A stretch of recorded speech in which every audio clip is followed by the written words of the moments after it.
Welcome back to Pokey's podcast. This episode is Tim from Second Stage that I filmed while I was in Adelaide. Now, while I was in Adelaide, I was running around all over the city, going to all different workshops, Jay Duca's shop. I'd been to a whole heap of other ones for our other YouTube channel, Pokey's Mechanical, and filmed heaps and heaps. And I filled my phone up and I didn't realise. And I sat down with Tim from Second Stage in his shed, filming with him. And I didn't realise that I'd filled my phone up, and I got a whole minute of footage, and we sat there for the best part of 25 minutes to half an hour, and then I realised it wasn't recording anymore. So we kind of got caught out because we'd just dribbled on. So anyway, got to the point, got it all deleted, and then I was running out of battery on my phone, so we didn't have a charger. So there was all sorts of dramas going on of having to just hurry up and get it finished. It was a little bit rushed. Next time in Adelaide, I will touch base with Tim again and we'll go another route and talk about other things. But had a really good time catching up with him. Thanks very much, Tim. We will do this better next time and I will be more prepared for you. And yeah, let's cut to it. Hope you enjoy this video. Make sure you like and subscribe and all that sort of stuff. Please leave a comment, anything down below. Help us get more of these out there, more views. And there'll be plenty more people that I will be doing podcasts with in the future. So stay tuned. There's a lot of more interesting people I've got in mind to go and catch up with. So hope you enjoy the video, guys. Catch you on the next one. Oh my God, I can't believe what we've just done. I just got 1 minute of talking with Tim after sitting here and... None of it was interesting anyway. Rubbish it wasn't. We've just been sitting. Oh, I'm kicking your nuts and bolts everywhere. Stop kicking my nuts, Pokey. Round two. So we've just done probably 20 minutes of talking or more. Oh, easy. Yeah. And missed all of it because my phone was full and I didn't know how to delete properly to empty it. And I thought I did and I didn't. I apologise. Good thing we're not on a time schedule. Welcome to the shed. Welcome to Second Stage. Welcome back to Pokey's Mechanical with Second Stage. Yes. Tim, cheers, mate. Cheers. We're having pizza and... On the world's greatest table. Doesn't get any better. Well, I don't know. I waited till you had a mouthful. You were pretty fond of me too, Jay. It wasn't bad. When you were driving that. That thing looks like it's quick now, man. Oh! Holy crap. It was quick when I drove it, let alone... What did you get? How much more power from when I drove it? About 140 more horsepower at the tyres. At the tyres? At the tyres. Dude. Okay. It's pretty rowdy. Yeah. It's very rowdy. I was having a good time how it was, let alone more. So, yeah, that was... How do you explain it? It's just more violent. To be fair, I was driving it in a legal manner on a road, so it would be good to see it on a racetrack and actually open it up and let it do what it's designed to do. Let it sing right through. All 4 or 5 gears. It was it's pretty entertaining to drive now. Obviously, watching the last video, you can tell it's like, wow, okay, that thing is fun. But yeah, Supras. Oh, the in-car footage with the people's reactions. Yeah. I was actually glad I was able to work out the camera angle on that on the first day. I was sort of just had it in the middle and it wasn't wide enough. Yeah. And then putting it over on the side in front of my steering wheel. So what was that? That was a Street Machine event? Yeah, it's sort of like Power Cruise, but it's run by Street Machines, so they just call it Super Nats. It's just like it's just a place to thrash your car? Yeah, it's just another Power Cruise sort of event. You just go and drive wild. But you had, I saw you did some drag racing? Yeah, no prep drag racing, so you don't do a skid. Yeah. So yeah, I had... It's just for street cred, there's no... Yeah, it was just line someone up, go for a blast. Yeah, pretty much. Having fun, enjoying your car. It was great fun. I definitely want to get some semi-slicks for the back of it for the next one because nothing but wheel spin. Like I was trying to leave the line in second gear just to make it so it wasn't as much torque to the wheels. Yep. But it didn't matter. With that much power that it's got now, it didn't matter. It's just wheel spin. So you're wasting your time with that turbo, mate. NA, baby. Oh, NA. I beg to differ. I beg to differ. Wait till you come for a ride in another time. Oh, for sure. Definitely going to have to meet up again before. Keen. Yeah, before too long. But it's now at a stage that, like, to go more, I'd have to go bigger cams, springs, bigger turbo. I've already got the turbo. I've got the turbo given to me by a sponsor that I haven't really sort of done the justice of by putting it on an engine that deserves. Yeah, cool. But it'd be perfect for the 2J. Yep. It'd be perfect for a Barra. And, yeah, it's just sort of... Are you going to get past gearbox limits when you do that? Not for the Supra, no. Because what's that, For the Barra, R154? No, V160. The 6-speed? Yeah, 6-speed V160. They handle 1,000 horsepower. Oh, nothing. So... Why aren't you making 1,000 horsepower, Pokey? Why are we messing around here? What's going on? Some of those. Fair enough. Hopefully, more people that watch these will pay for that. Hit like and subscribe so Pokey can do 1,000 horsepower Supra. Leave comments and all that sort of stuff. Share it with all your mates and everything. All right, so we've literally sat here for nearly half an hour, dribbling flat out, talking about the history of Tim and cars and where it all started. So I'd like to go through it again. Sure. Because I felt like it was interesting. We can get to know you, cool. And you've got a pretty cool story. This was the practice run. This was the shakedown before the race. Now it's no time. I like to try and sort of dig deep into people's histories and find out about where the passion of cars started and all that sort of stuff. So your experience was go. So passion for cars, where it really came from, if I can pinpoint that exact time in my life that it really kicked off, I guess you need to understand, I grew up with my dad who loved sailing, and so we'd spend all weekend down the beach, and I wasn't old enough to go out in the racing yacht when the wind was up, and so I used to just spend every weekend at the beach digging holes in the sand and just trying to amuse myself, and got bored out of my brain. So at the age of, it would have been 12, 13-ish, my cousin said, do you want to come watch some drag racing? I'm like, sure, I don't know what that is, let's go.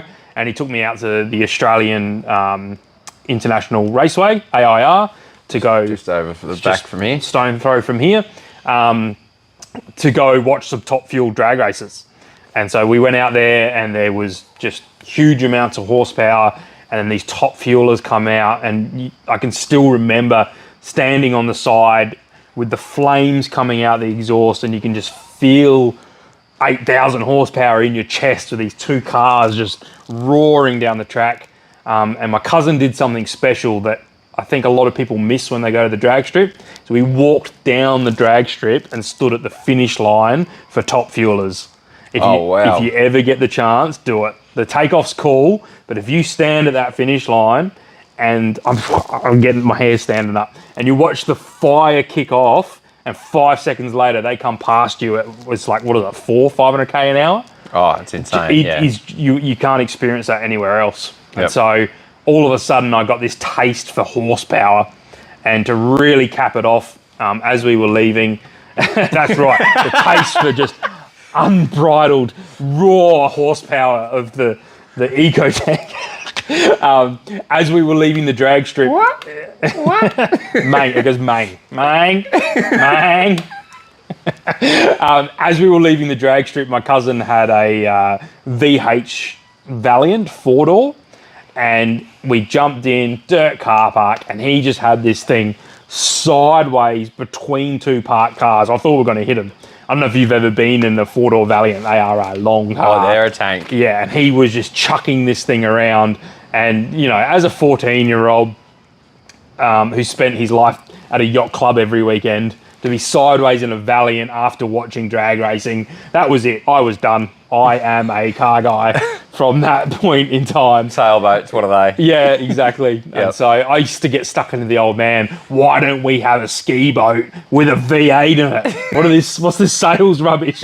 And I've recently come to actually really appreciate sailing. The old man's actually taken me out a few times on something a little bit bigger and shown me what sailing is, and it's funny. You're constantly tuning. A little bit more tension here, point it a little bit more there, feel the wind, and it's kind of like getting the most out of a race car. And if you quite get it wrong, the thing stops.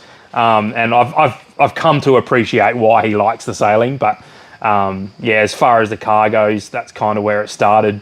And then a few years later, Gone in 60 Seconds came out with Nicolas Cage in the cinemas. And me and my mates went and watched Gone in 60 Seconds, and it was just like, oh, how cool is a Ford Mustang? Eleanor. I still watch that movie now, and that car is just gorgeous.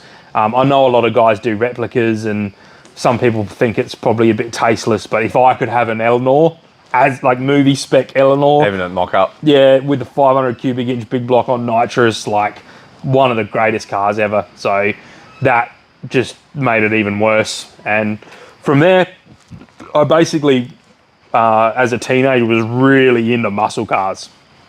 I got myself a part-time job, had a little bit of money, was just buying Street Machine magazines left, right and centre, and just, spending my time reading Street Machine, and just was really heavily influenced from that culture.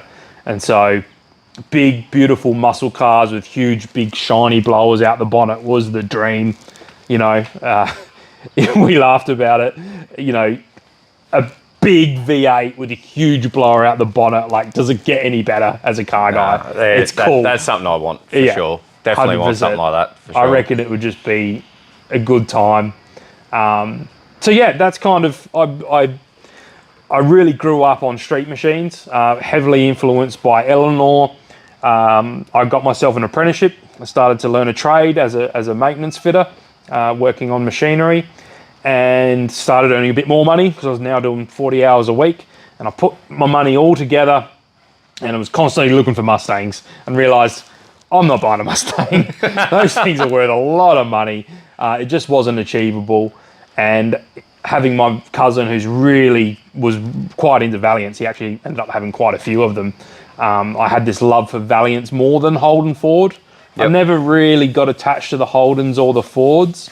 My cousin was into the Valiants, into the Mopars, into the Chryslers, And so the Valiant Charger was this perfect mix between that love of Australian muscle cars and not being able to afford a Mustang, that I could potentially still have a fastback Australian version of Eleanor. And so I would go to trade school, and I had trade school on Tuesdays, and on Tuesdays the Trading Post came out. Was it Tuesdays or Thursdays?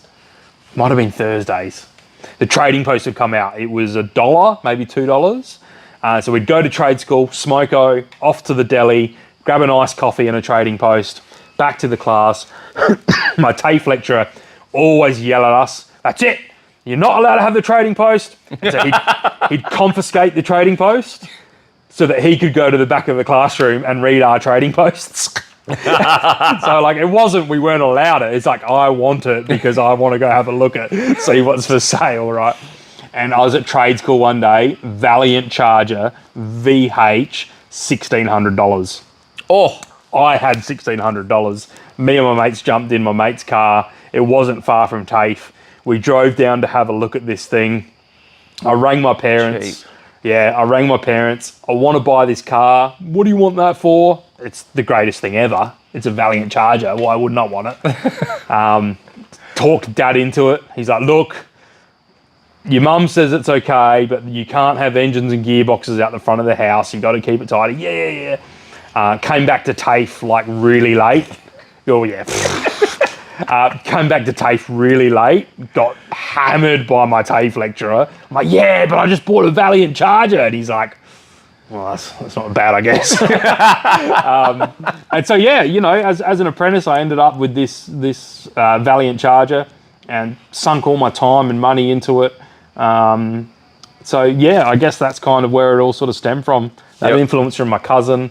Gone in 60. I still have it on DVD. That really is one of my most favourite films. I think it's a great story anyway. Yeah, it is. It's a really good story about family and a brother looking after his brother in a bad situation and doing what he needs to do. And I still love it. And then clearly the people that made it had a passion for cars and just really showed Eleanor for a character in the movie rather than just a piece of tin, Yeah. I guess that's kind of where it all stemmed from. Sweet. Yeah. You were telling a good story about what your first car was. So while all this was going on, I bought the Charger not running. I had a 265 in it. It was automatic, but it wasn't running, and it needed a lot. It was a massive project. It wasn't a good car. It was rusty. It wasn't running. It was a project. And so while I was building that, while I was working towards that muscle car dream, that street machine dream, I needed a vehicle to get around. And so my brother sold me his car, which was a Mazda 626 two-door super deluxe, which was actually a 2-litre turbo. I don't know if it was an import or not. It might have been, because it had all these bells and whistles. It's not something that's ringing bells for me as a common vehicle. I'll send you some photos of what the car was. Yep. It actually looks really similar to an 8.6 coupe. Yeah, right. Really similar shaping. Front-wheel drive, though, but it had like really nice interior. It had active suspension in it, so you could push a button and it would change the shocks to be between sports and not. And this is like a 1985 626. Mazda were really ahead of their time. Yeah, for sure. I didn't have the shocks in it to do that, but I had the button, so you push the button. You can pretend. When you had the air conditioner on, you could push a button in the middle and the vents would turn side to side. The back windows were... Saying that. excuse me. They'd pop out. And you know how normally it's like that weird little cantilever thing? Yeah. Mine were electric. They don't do that far, but they were electric, right? Yeah, cool. Electric sunroof. It had all these bells and whistles. It was a cool little car. It done 300,000 Ks.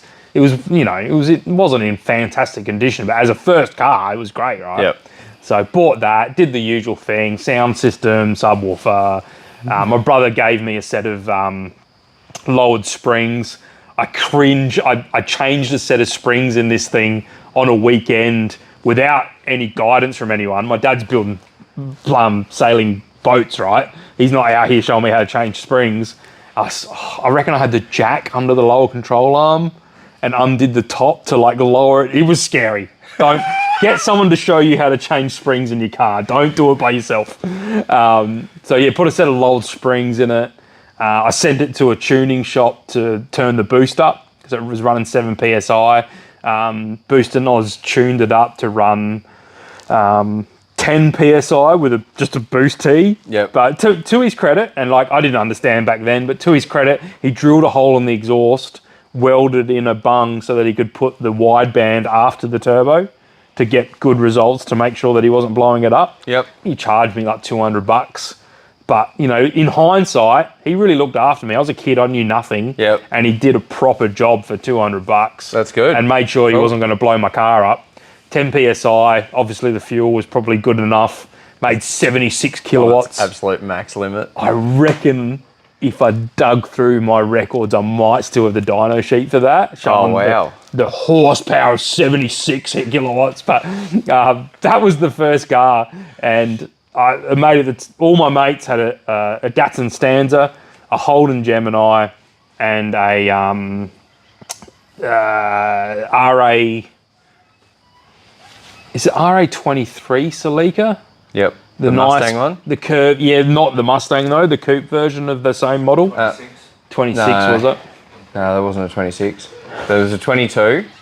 It must have been the 22. The 22, they had the nice rounded hips. So one of them. Yep. But he had a 2TG in it, so the fuel injected twin cam 1600, like the predecessor to the 4AG. Yep.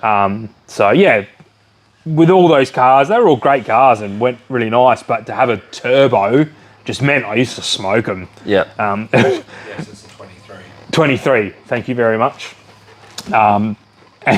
The funny thing was, my mate went down to Mad Dat with his Datsun, dropped a lot of money, and they built him a supercharged L18, so 1.8 litre, with a 2 litre head to drop the compression, with the Toyota supercharger on it, carby fed. Spent a lot of money because he got a shop to do it all, even though he was a mechanic. They only built the motor though. He put it in. Yep. He did all the hard labour, and they built him this motor. And I still remember out the back somewhere, third gear, rolling on, Mazda 626 2-litre turbo, baby. He just walked him. He was so pissed. He was so angry that he just spent all this money and my crappy 626 with its faded red paint still beat him. So that's just growing up as a teenager. But I find it hard that you've gone from experiencing that, of having the turbo power, to then want to go back to NA. Like my upbringing of cars was, I had an R840 Celica, carby. Yep. And then I got into a imported two-door Corona that had a 3T GTE in it, which is a 1.8 litre turbo. Yep. And as soon as I felt turbo power, that's it. Ever since then, every car I've had pretty much, I needed a turbo. The turbo on my 626 blew up and cost me, I drove it all the way down south, pretty much being Batman, just smoke screening everybody behind me. And it cost me like $900 to fix this turbo on a $1,000 car. Yep. So that's probably where it started my resentment for turbos. Right. Possibly. Yep. But having that little car while I'm trying to build the street machine dream, here in Adelaide, actually pretty blessed really to be so close to a lot of really good driving roads. Yep. So we've got the Adelaide Hills. Anyone that knows the Adelaide Hills knows that there's multiple roads that are just really enjoyable to drive.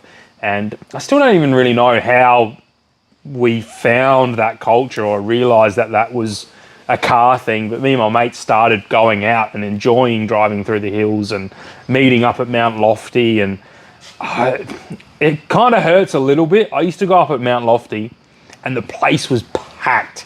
I'm talking you couldn't get a car park. Yep. The whole top section, the whole bottom section, just full of cool, rad cars out enjoying the Adelaide Hills. And I've recently been taking my nephews up there. Let's go to Lofty, you know, trying to show them this thing that brought me joy as a teenager. And there's like several cars up there, if you're lucky. Yep. We went up there one day and we were the only ones there. Yep. It's just really strange for me. But having the Adelaide Hills and having the 626 and having mates with a Stanza and a Gemini and a Celica, and we were driving through these roads in these little nimble cars that would just eat up tight twisty bends where you didn't need the 1,000 horsepower. You didn't need the big supercharger out the bonnet, because it was more about putting a vehicle through a corner in a way that's enjoyable, that just captivated me. Yep. And I just really enjoyed it. And I had to sit down and have the hard talk to myself and go, your Valiant Charger's not going to do that to me. Yep. It's not going to be a hills car. And that's where I was every weekend, in the hills. Yep. You know, as much as I like the drag racing and love the supercars and, the street machines. So yeah, I sort of had come to this really hard realization that the Charger full spec E49 Bathurst edition did 0 to 114.7 seconds, which is great in the 70s. Yep. But growing up in the early 2000s, when guys were buying R33 Skylines with 300 rear wheel kilowatts for $8,000, I was going to get smoked off any traffic light.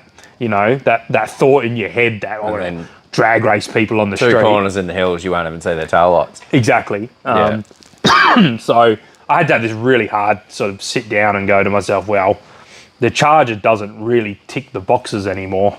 It ticked the boxes of what I wanted when I was 16. And what you seen was cool at the drags. Yeah, exactly. Yeah. But now that I was a little bit older, it's like I actually really enjoy driving nimble cars around tight corners. So yeah, I sort of really fell in love with just driving tight, twisty roads in small, nimble cars. Yep. So, the Charger was kind of not really doing that. So I ended up selling it. Yeah, so. Then fell in love with 86s. Yeah, so the 86s, so the idea of coming from street machines and wanting that supercharger, the 4AGZE has a supercharger, right? Yep. So awesome I thought, motor. Yeah. So like 1.6 MR2s litre. came out with them and they were sick. Yes. So a friend of mine had the AW11 MR2 with the supercharged motor. I just always thought that was cool. There's really high-pitched whine to them. Yep. I just thought the fact that it was supercharged from factory just was always cool. So I'm like, well, if I'm not going to have a street machine, I'd still like a supercharger. And these cars came with them, or these motors came with them. So I wanted to get a car that I could put a 4AG ZE in. So I started looking at A82s, thinking, just pull the 4A out of that and put the 4AG ZE in, and that would be a cool little car. And at the same time, a mate was in my ear. He wanted me to buy his old Project Sprinter off of him. And it wasn't registered in South Australia. He'd brought it over from Perth. And so it was like, a little bit of a complication of how do I get a supercharged car registered in South Australia? Yep. So I was kind of like, no, I want the front wheel drive, blah, blah, blah. So it all changed though. My wife bought me tickets to go see some drifting out at Malala. Went out to watch the ADGP, which was pro spec drifting, and Bo Yates, full angle, TRD spec, A86 on the door of Luke Fink in the Holfords S14. Coolest thing I've ever seen. I need an 86. That is just rad. That is cool. Yep. So yeah, that car pretty much changed everything. That TRD spec A86, and just the way that Bo was throwing it around. I don't even know who won that. It might have been Fink that won it. He was leading the pack there for a few years. Big time. Doing it. Yeah, big time. But it might have been Fink. But at the end of the day, just burnt into my brain that 8.6, that really violent snap. He was just throwing so much more angle than everybody else over the weekend. And just, I don't know, there's something about an A86 at full lock, keeping up with cars that it shouldn't keep up with is cool. Yep. And so I basically rang my mate that night. Done. Let's go. Let's buy this A86. So I ended up with this car. Remember how much it was? $5,000. So it was $5,000. No motor. Yep. But it was painted, and the paint job was quite nice. Had a disc brake rear end, JDM disc brake rear end. It came with a T50 gearbox, and it came with everything to be able to bolt the 4AG ZE in, but it didn't come with a motor. So it was basically a rolling shell. So you had to source an engine. I had to get another motor. Right, okay. Yep. Yeah, so he had the ZE that he bombed, but that wasn't for sale. Because he, funny enough, he ended up playing with an A82. Right. So I got another 4AGZ. Or I got you were originally wanting to stay with the front wheel drive, weren't you? Yeah. Yep. Just from that love of driving on a twisty road, I thought that little A82 would be good for it. Yep. But I found myself in the Sprinter instead. So I sourced an 4AGZE for $1,500 from Adelaide Jap Dismantlers. They're still there on Jacobson Crescent. Yep. I went past them the other night. I went go-karting with the nephews, and it's like, oh, it's still there with the same sign that was there 20 years ago. But yeah, grabbed a ZE off them for $1,500, and then I'd learned some lessons, and I think that's the thing I enjoy about cars is they teach us along the way. So much. Whether it's a life lesson or whatever it is, we learn a lot through playing with these bits of tin. And the thing I'd learned from the Charger is that I didn't have any focus, I didn't have any goal, I didn't have any direction with where I was going, and I ended up sinking, was it 5 or 6 years of my life and pretty much all the money that I learned as an apprentice into this unfinished goal, and it was very unsatisfying end to the story of my Charger when I sold it, and I got okay money for it. I probably didn't lose any money. I definitely should have sold it for more than I did, because I put it in the trading post. And this old man talking, forgive me, we had this thing back in the day called the trading post. It was made of this stuff called paper. It was before Facebook Marketplace and But what happened though is they were converting over to internet. Right. So you'd put it in the trading post, you had to pay money to advertise stuff, right? You'd put it in the trading post, but Wednesday night it would go up online, and you could read the trading post Wednesday night before the paper came out Thursday. Yeah, okay. I sold it Wednesday night. Oh. The guy came around and said, yep, okay, yep, this much, done. $8,000 I sold it for. Right. Which was a lot. It was good money. The car was a piece of crap. Right. And it was gone and done. It came out in the trading post, and I reckon I think I had 32 phone calls for that car. Wow, Yeah. Everyone wanted it. Everyone knew that value of those were going up. The VH Valiant Charger, people wanted it. Yeah. And then the worst thing was I got a phone call, it would have been not even 2 months later, of a guy ringing me up, asking me questions about the car. What have you done here? What have you done there? Sorry, who's this? He's like, I've bought your car and I just want to know what you've done. What did you do here? What cam did you use? Blah, blah, blah. And I was more than happy to talk to him. Hey, just out of curiosity, how much did you pay for it? He's like, I paid 10 for it. It's like, 2 months later, this guy made money on my car, so I should have sold it for more. Yeah. Hindsight is always 20/20. Yeah. But I thought I did pretty well getting $8,000 for it for what it was. She wasn't a clean vehicle. Anyway, so I learned the hard lesson that I didn't focus well enough. So with the Sprinter, the focus was supercharged vehicle, registered in South Australia.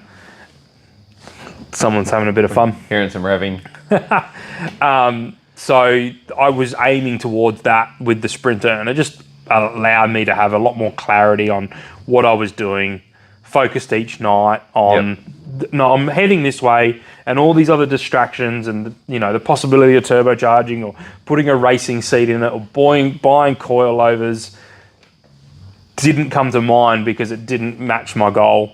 And so it was a bit over 6 months, I think, maybe a little bit longer.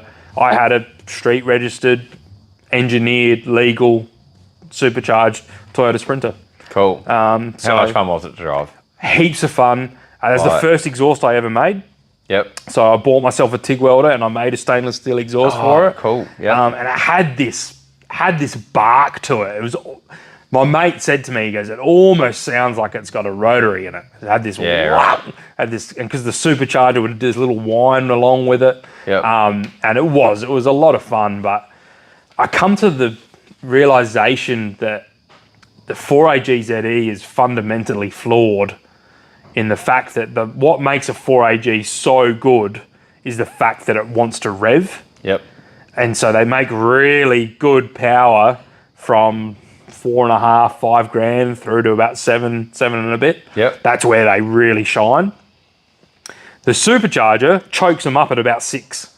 Oh, right. So it's this fundamental problem that the supercharger is trying to give you mid-range to an engine that doesn't want to make mid-range. Yep. So you're trying to get something out of an engine that doesn't want to do it. Yep. And so if you look at anybody that has a ZE and they take that supercharger off and they add a turbocharger that does like that high-end rev, the 4AGs just come alive. They love turbochargers. Yeah. So it's a funny thing, the ZE. I mean, they came out in the 85 with the AE 92. Might have been a bit later, might have been 87. So, different mentalities of why they built that thing. But you're trying to make the 4AG do what it's not really wanting to do. Yep. So you see them, the supercharger, or at least the SC12, the factory supercharger, really doesn't provide enough air past 6. They kind of flatten off that 6 to 7.5. You sort of just stop making power sort of thing. Just tapes it out, yep. But at the same time, it's heaps of fun. It whines. It has the supercharger. It was pretty quick. Yep. It was a reasonably quick little fun car. Yep. That's sort of where the Sprinter came. I was relatively newly married when I built that car. And I didn't have the funds just to be sinking huge amounts of money into vehicles. I had enough that I was able to get this thing on the road. But after driving for a while, I blew up a gearbox in it just because a T50 is not strong enough for a 4AG, let alone the torque of a ZE. The suspension was lacking. It needed better suspension. I wanted to run more boost, so I'd put a larger pulley on it, which caused issues, which actually I ended up blowing a motor because I overheated it and warped ahead, trying to run too much boost. Looking back at it, I probably leaned it out because I didn't have the ECU providing enough fuel. Didn't have the knowledge, thinking, more boost will make more power. That's right. I had the exact same thought when I was a kid. Exactly. But I did it, right? I put the bigger pulley on. Yep. And so taking a step back, I need a new ECU. I need a W gearbox. I need new suspension. Quick math, that's $8,000 without even thinking about it. Yep. I just didn't have that money. So I lied Especially back then, like that's like 20 grand now. Sure. Yeah. Like that's a big investment. It's not a thing if there's young guys watching now. Yeah. Oh, $8,000, that's not that much. But back then, that was a hell of a lot of money. Like that was months of You're work. not buying BC coilovers for $12,000 back then, like suspension. For 1,800. Yeah. So I lied to myself and said, I'm going to sell all my car and all my bits and I'll get rid of that financial burden and every night being in the shed and life will be easier. Yep. So I sold the Sprinter and was savagely depressed for about 6 months. Thinking, oh, no, that didn't work. And, we've kind of touched on it already, but just that idea that it's more than a possession, car. It's more than a piece of tin. And I understand that coming from the outside looking in, that people sometimes think that car guys are just in it for what people, in it to think that they're cool. I don't know the best way to explain it, but it's more than that. It's the things that they teach us. It's the people you meet along the way. It's that ever-longing drive to improve. It's an outlet, A car's an outlet for me. And so I think it also builds friendships amongst people that help you as well. Huge amounts. I love that. Well, why are we sitting around this glorious motor of an Ecotech talking about this stuff? I'm going to catch something drinking a can off it.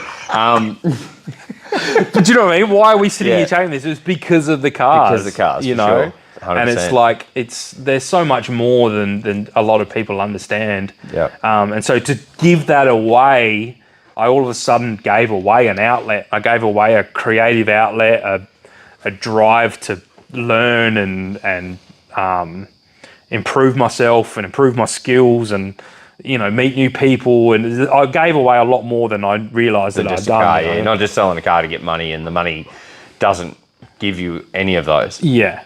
Exactly. It's just a figure in the bank account. Exactly. At the end of the day. So, I'd like to think I bought a Sprinter and I'd owned it for about a year before I watched Initial D. Yep. So I'm not the cliche person that wants an 8.6 because I think I'm Takumi. I had one first before I watched it. I knew it was around. I've been on forums and stuff. I knew it was a thing. Watched it.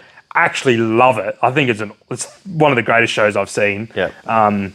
If you get in later on into like season 4 of Initial D, each time there's a battle, the reason they win the battle is actually focused on a very specific driving technique. Right. And you can see the education from a racing instructor on the TV show. Sorry, Right. I'm nerding out about Initial D here, but I just want to put it on record that I owned a Sprinter. I owned an A86 before watching it. Right. My mate gave me the box set and said, you need to watch it in Japanese because it's better. I watched it in Japanese and instantly needed to buy another A86. So I was wanting to get back into another car. Yeah. And the mindset for this car at the time was I want to buy something and learn from the Charger, learn from the Sprinter, because they're really the two only real project cars I've had was the Charger and the Silver Sprinter.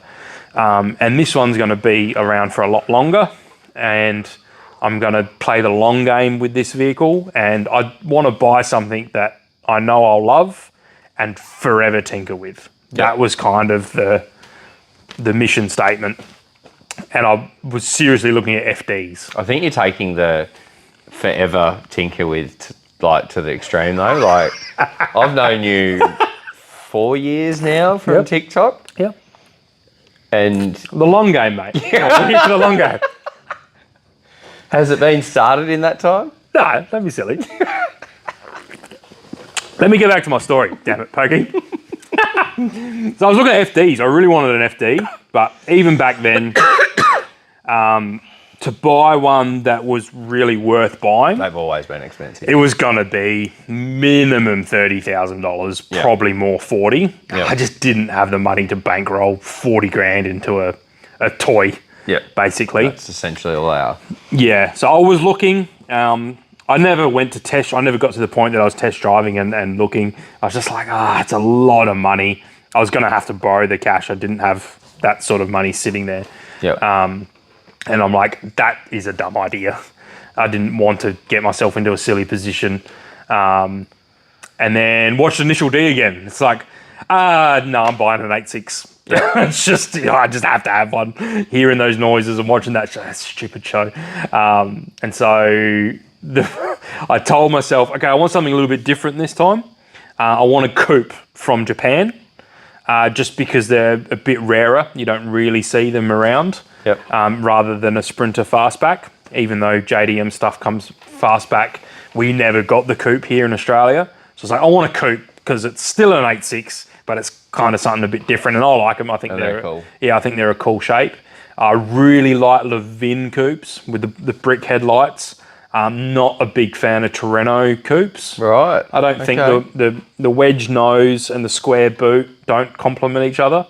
Okay. Whereas the wedge nose of the Torino with the you're going to be... That's fine. Hate me. Scalded. Hate me, but square boot, nice round nose, it doesn't work. I don't like it. Yep. Whereas, wedge nose with the fastback on the Torino, gorgeous. Yep. So I'm a big fan of Torino hatches, big fan of Levin coupes. Yep. I think they're two... The Levin fastback's still cool. Yeah. The Sprinters, they're still cool.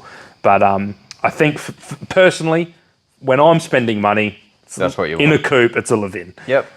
So I told myself I was going to get a top spec GT Apex, nice trim, possibly a sunroof, very tidy 4AG, and I was going to keep it nice, and I was going to wash it on the weekends and polish it and just leave it stock. And I told you I was lying to myself again, right? See, Pokey knows me better than myself at this point already from the laugh, right? Oh, wow. So that's what I was actually looking for. I was legitimately looking for that, and they were around then. I remember I nearly bought one for 12 grand. 12 grand. Little whisper in the back of my mind, you will hate a stock 4AG, and you will hate not modifying your car. I could feel it. Yep. So then my mate said, check out this completely modified, painted car with a different diff, a different gearbox, different engine, full custom suspension, little bit rough. I'm like, that's sick. Yeah. And I bought it. It's sitting there. I'll show you around in a sec. Yep. So I bought a green Levin coupe that has an F-Series diff out of a Corona. Yep. If you pick the right F-Series, the length of them is exactly the same as an A86. They're quite a rare diff. Yep. So much stronger diff. It runs a W58 and it has a 3SG Beams motor in it, running individual throttle bodies. Horrible sounding engine. The greatest sounding engine in the world. I reckon better than my 26. Slightly better than my Ego 26B might beat you there. Oh, they're okay. They're all right. in the sound department. It's good for you, but 3 for me, 3SG. Nah. So I bought the total opposite of what I was looking at. Completely modified. When I say a bit ratty, it wasn't ratty, but it's not a show car. But I love driving my car. I did a round of hill climb racing in it. I love taking it out driving. So if the paint job's not immaculate... Oh, so you have actually driven it? I've owned that car for 12 years. Right. Yeah. Yep. I've done a lot of driving in that. Yep. I was supposed to, when I first bought it, was supposed to take it to Tasmania. I'd owned the vehicle. The HR annual was in Tasmania that year, and I left it too late, and I couldn't get it on the ferry. I was supposed to go to Tassie. Well, I will take a week off work if you come to Tasmania. Done. To go for a tour around Tassie with you. It's a deal. For sure. Because that would be epic. I ended up with the car that I've got now. Bought that in 2011. So that's 12 years now. Yep. Yeah, I've owned it for 12 years. My nephew sometimes asks me, do you know how much these things are worth? And there's two ways to look at it. It's either worth nothing or it's priceless. But either way, I'm never selling it. Yep. So it's not worth anything because it's not for sale. I'm the same with my Supra. It's not for sale. So, it's worth a lot on the insurance paperwork, but to me, it's still my $8,500 Supra. Yeah. And I drive it as such. Yeah. So because if I stressed about what it's actually worth, I wouldn't want to take it out on the street. Yeah, exactly. Like, yeah. But that mentality is different, right? It's not for sale. No. So I'm going to enjoy it for what it is, which is an awesome car to drive, and I'm going to drive it and have a good time in it. So that's what that car is for me. So I never look at what 8.6s are worth or what people are selling, because it's like, I'm never buying another one, because reality check, they're not worth $40,000. No. They're not that good. No. Right? I love them. There's no way I'm paying 40 grand for one. And I'm never selling it, so it doesn't matter. But anyway, I ended up with this car, and I've done a lot in this car. I've driven it a lot, and I love it. And it looks sad and miserable. I don't like looking at it at the moment. But I've ended up in that 8.6 and love every second of it. Learned a lot. Went and did a dyno course with it and learned how to dyno tune. Huge amounts of information, massive educational thing to go along to. Loved it. Really want a dyno. Super jealous that you've got your dyno. If I had a dyno here, I'd just be on it all the time, changing little things and different exhausts and seeing how much you can tune. And we were really lucky. The guy that ran the course owns an A86, and he'd never played with the beams, so he wanted to have a look at what the beams was capable of doing. So he'd actually get me in early. So the course started at, I think it was 6 or 7. You get down here at 4. It was a TAFE course. Get down here at 4. The kids finish. We'll get on the dyno. So we'd do a couple of hours of tuning each night before the course. Oh, cool. Yeah. Actually, that's awesome. I got a really good tune out of it in the end. Yep. But learned all about variable valve timing and how to tune that. We changed the length of the velocity stacks to change where the power band was. We actually ended up going from 109 rear wheel kilowatt with a horrible mid-range to 137 kilowatt really drivable. It transformed the car, and all we changed physically was 30%. That's 30%. You call it that. That's purely pretty tuning. big. That's pretty big for an NA motor. That's purely tuning. Yeah, that's and cool. It was more whoever was doing it probably didn't understand the philosophy of tuning a naturally aspirated motor. Probably didn't have their head around the ECU. So it was an older Adaptronic, the E420D. That was my first. Oh, was it? That was my first ECU. Yeah, it's dead now, but that's what was running that motor. Great computer for the money. Oh, I loved it. Yeah, I thought it was really good. But trying to get around how the VVT worked was a challenge. I had to figure it out. But made really good power. The guy tuning it is very smart. And was able to extract that power. But just learning how VVT worked and tuning that and how to tune it. Again, it's just this extension of an ability to learn new things, challenge myself, all while having fun in a car that I think looks cool. So what's where is it at? Why is it pulled apart? Why isn't it together and let's go for a drive in it? I went and raced it in a hill climb in 2016, just out here in the Barossa. It's called Colin Grove. It's quite a short track. If you're under 40 seconds, you're doing pretty good. Loved the hill climb racing. Loved it. And came to a very similar realization that I did with the Silver 8.6, is this suspension's not doing what I need it to do. And I would like to go a little bit quicker. And I started to write down notes on why aren't I going as quick as I would like to be going, because there's another vehicle that goes a lot quicker, which is a KE70 with the 3SG beams in it. And it's just like, why is he so much faster? And so I started to really nut down, why isn't my car quicker? And so I've come up with a list, and I know what needs to happen to get quicker up that hill. So that's now my focus and my goal for that vehicle. Is I want the track record. So the car that K70 with the beams, he holds the track record for my class. It's like he's in a Corolla. It's got 4 wheels. It's got a 3SG beams in it. It's essentially the same car. If he can do it, I can do it. What do I need to do to go faster? So that's now my current goal, my current focus. my ECU failed. So it was an older ECU. The plugs on it aren't as nice as what you get on newer ECUs now. They were causing some issues. The loom wasn't nice. And I think a mix between the loom, maybe not the pins connecting quite nicely. It may have damaged the ECU. It may just be an old ECU that's had done a lot of work. Issues, And so it needs a new computer. Yep. Right, okay, so I need a new computer. I knew I had a little bit of rust in the car. We haven't got to seeing it yet, but it needs a new computer, but for some reason he's got the doors off, the guard off, the bonnet off, no windscreen in it, because it needs a new computer. You never let me finish my stories. Pokey. Where the ECU was mounted, I knew there was a little bit of rust. Right. And I just kept... Okay, cool. I kept not looking at it. Yep. Because a guy at my work's got a great saying. So what is it? Where there's rust, times it by 3. Yep. Something like that. Yep. So I knew there was rust there, so I don't want to look at it. Because when I look at it, I have to fix it. But it's right next to the computer. So I got in and I pulled the computer out. And I'll show you where the rust is. It's in a really horrible spot at the bottom of the A-pillar. Yep. And it's just like... every 8.6 is probably rusty there and everyone ignores it, but I can't. Yep. I need to fix it.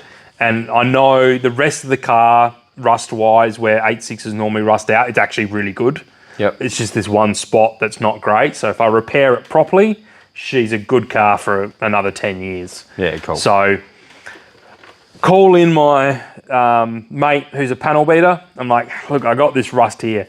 Oh, yeah, that's not too bad. I'm like, well, okay, so how do I get in there to fix it? Oh, super easy. Just pull your windscreen out, pull the motor out, pull the gearbox out, and if you don't brace the car properly when you cut in here, your door will never shut again properly. And I just sort of... I sort of fell over a little bit. I was like, ugh. And, Nice. I play with metal and all that sort of stuff, but I hadn't really done a lot of body work at that point. Yep. And to be honest, it scared me. And it's just like, that's a big commitment. And so here come all the excuses. So this part's the excuses. I was running a business at the time. You know exactly what that's like. Hell. Super busy. You don't have any time for your own stuff. My old shed, I never had anywhere that I could put the car up and put it on stands and never have it move. I had to keep it rolling so customers' cars could come in and I had to keep it rolling. And so it scared me. I didn't have the time and I didn't have a space to do it. Yep. And so it just went on the back burner. Yep. And then I decided I'm going to build a full track spec drift car out of a panel van. Corolla that I bought for I was getting to that. That I bought $150 for. So this is probably a massive distraction from what I should be working on. Yep. So that's kind of the story of why my 8.6 looks miserable. But now we're in the new shed. This spot we're sitting in is designed for my 8.6. Yep. It's once this ZE's sorted. Again, more projects jumping in front. But once that's out the way, that car will come over here. It will live on jack stands. The suspension will come out. The rust will get fixed. Yep. And then I'm wanting to do basically a resto mod on it. Awesome. So it's going to come back as basically threading the very thin line of being a race car that is still registered and I can take it to Cars and Coffee. Yep. So it's probably going to get a cage, but I still want it to feel like I'm sitting in an A86. So it's not going to go that full spec race car like probably the van is or my mate's rally car that we're working on. I want it to be a street car. I want it to be my A86 weekender that I can take hill climb racing and possibly do the Adelaide Rally in the 130k an hour limited class, possibly. Yep. But yeah. The wagon. The Wags. Corolla Wags is the thing that everyone on TikTok knows about. Yep. It's what you beat me to 100k on. Damn straight. In the TikTok wars that we had. And it's what's going to get this horrendous, horrible sounding motor in. And I just want to point out, there's not many people that will probably realise this, but I am the reason why he's got 6 into 1. You know how many hours I've spent on this? I hate because of you. And I did a really mean thing of just saying something along the lines of like, you can't just say it and not do it. Like, you know it's possible. Are you man enough to actually do it? And his ego got the better of him and he's had to do it. That was more of a challenge. Yep. So, are you going to go see Klingberg while you're here? Jared? I don't reckon I'll have a chance, no. Okay, No. so Jared... I'd like to, but no. Jared was involved in making a really cool 8-to-1 setup on a K70 with an LS in it. Super cool. The car sounds amazing. And I think that's kind of where this stemmed from. So, I should do a 6-to-1. And you're like, do it, you pussy. And I think it was more of the challenge. It's like, yeah, why not? Most people, most semi-sane people, because if you're doing any sort of 8-to-1, 6-to-1, you're probably not all there anyway, go to the front. That's fine. But GT40s, the Ford GT40, it wraps around and it comes out the back. Okay, the They've got the motor in the back though. They've got a gearbox and stuff in the way. Minor details. Right? I thought that was cool. So I was like, I'll just do that. And it's been pain and misery ever since. I still don't know how I'm going to finish it. So the trans tunnel on this car is going to be huge. But so the exhaust tunnel, you mean? It's not a trans tunnel anymore. So yeah, everyone tells me it's going to be too hot, and they're probably right. But we'll learn those lessons as we go. Yep. And so you've gone all out on the wagon. Sure. You've chopped it all up and changed all the suspension and lowered it, and you've nearly gone to a J Duca spec on it. Not quite J Duca. It's not still, quite. It hasn't got S13 rear end in it. No, it's still got its original chassis rails and its original part of the floor at least. Drift van. So competed in the hill climb in 2016 in my AE86. I race in a category what's called 3J, which is basically improved production rules. So the idea of that racing category is you improve on the production aspects of the car. So you can't change body side suspension mounts. So whatever the suspension mounts to must stay factory. Yep. You have to stay with all the glass. You have to keep door trims and interior. I'm not allowed to change the engine brand or layout of the motor. So I can go to a Toyota 4-cylinder because the car came out with a Toyota 4-cylinder. There's rules. Yeah. I wouldn't say they're strict, but there is very limiting rules. Yep. And probably the main limiting rule is I would like to go an equal length, 4-link rear suspension in an A86. Because a big problem with the A86 is the unequal arms factory. So the bottom arm's a lot longer than the top arm because you have to make room for the rear passenger seat. Yep. What everybody does is they sack their 8.6 to the ground, and what it actually does is that the front arm, the top arm ends up being like this, which binds the rear suspension, which means the suspension stops working, which means the back of the car gets taily, hence everyone thinks an A86 is a drift car. Because if you rail your 8.6, the back suspension stops working. Yep. So I'd like to do an equal length rear. So I guess the van for me, I call it a van, the drift van for me is an outlet of no rules. Yep. And only drift allows me to do that. Cool. There's no other real racing categories that allow me to have such freedom to do whatever I want, to basically mid-mount a V6, to build a silly exhaust just for fun, to do an equal length rear suspension, to chop a chassis rail just because I think it's fun to have cars low to the ground. I can't do that with a race car. I can do it with a drift car. So the van's basically an outlet of, that's ridiculous, let's see if we can do it. So yeah, that's kind of the idea there. All right. Well, I think that'll do for tonight. We have used up all my memory in my phone. So thank you very much. No worries. Thanks for having me. Cheers for being part of one of our podcasts. Yeah, love it. And let's have a look at your cars and I'll put some B-roll over the top of what we were talking about. Perfect. Thanks again. No worries, Cheers. man. Cheers. Thanks for having me. Your battery flashed 5% left. You got 2 minutes to go. And you still had 4 minutes to go.